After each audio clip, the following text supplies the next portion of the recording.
Okay, joined by Jennifer Dunne from the Dublin Ladies footballers. Jennifer, I'm sure you're delighted to be back in training with the guys over the past couple of weeks, and obviously with the prospect of some games ahead as well. Yeah, no, really excited. There's great buzz in the camp in the last week or two. We've always all come back now. Obviously, it was a surreal time and everyone had a break for a while. But it was great also to get back with the clubs and play. I've been playing a bit of football and camogie, which is great. So I think people have really appreciated that kind of aspect of it. But no, the last week or two now, everyone's back in the camp. So we're looking forward to the games ahead. So yeah. Everyone knows about the break, obviously, the enforced break that everybody had during the lockdown. But I guess in a lot of ways, it was a kind of chance to refresh for yourselves because you've been non-stop playing a lot for the last few years. Yeah, no, definitely. It's nearly like there hasn't really been a break. Obviously, you do get the kind of winter season off, but definitely it was nice in some ways. And obviously, especially as I said, you really appreciated going back to your club and your kind of your grassroots and playing with the girls that you would have grown up playing with. So I really enjoyed that time, and you really did appreciate it.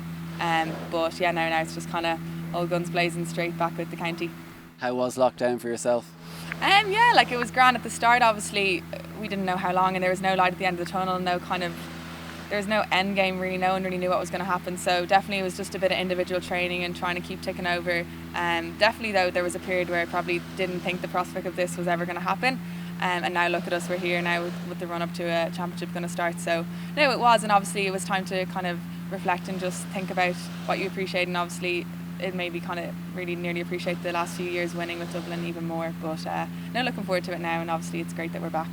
You mentioned the lockdown. Obviously, I'm sure you were delighted to get back into training with the club when it came there in June ahead of the championship, and an extended run in the championship as well, a proper championship season this year, which obviously hasn't happened previously. Yeah, no, it was great. Obviously, we got a good few games with the club in, and as I said, I was playing a bit of camogie as well, which wouldn't normally happen. So it was just great in that sense that I was able to play with the club and play with the girls. And obviously with Coola we won the championship this year with the intermediates. So that was a great buzz, and obviously everyone was happy out. So now it's just back to Dublin. With the ladies footballers this season, the ladies football season, it's a different championship format this year.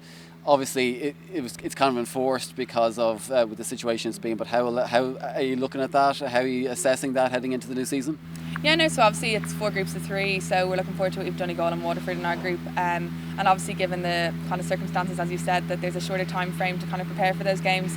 But I definitely do think the format is probably the most fair, and there will be 2 very competitive games in our group against Waterford and Donegal.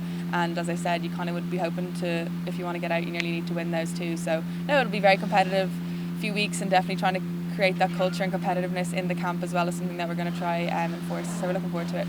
You played Waterford in your last game before the lockdown in the league and won that game. It's Donegal up first though in the first game. So again, like you mentioned, 2 very difficult games, 2 games that I'm sure you're looking forward to, but two tough games if you want to progress into the latter stages of the championship. Yeah, no, definitely won't be easy. They're both great sides, and we've come across them. Obviously we played Waterford, and then we played them actually last year in the championship. So teams that we know well, and obviously they've kind of probably been looking at us the last few years as well. So definitely will create for a good 2 competitive games, which is obviously what you want as well, considering that we only have a short time frame. So I'm really looking forward to it now. And finally, I mean, obviously we all know, the kind of style of football might change during the summer with summer football, and obviously during the winter it'll be slightly different. This year it is going to be different because you're going to be playing championship in the winter, so it'll be pretty much like playing in terms of the league, nearly in terms of how you play football. Is that something that you've been looking at already, I guess, and in the challenge that you will face with the weather conditions obviously being so different in October, November, and hopefully moving on into December than you will be normally obviously in June, July, August, September? Yeah, no, definitely there won't be all the fancy free-flowing football that you will get to play in the summer. I don't think we're going to change anything too drastically with the style we play, but obviously just little things, as you said, the pitch will probably be heavier, and especially on the legs and everything, and just the conditions, you never know. So definitely kind of if there's slippy, greasy surfaces with the first touch, and I think just everyone will just have to play it by ear. And as I said, just trying to, obviously with the training and stuff over the next few weeks, just trying to adjust to the way and the conditions that we will face. But no, we're really looking forward to it now, so we'll give it our all.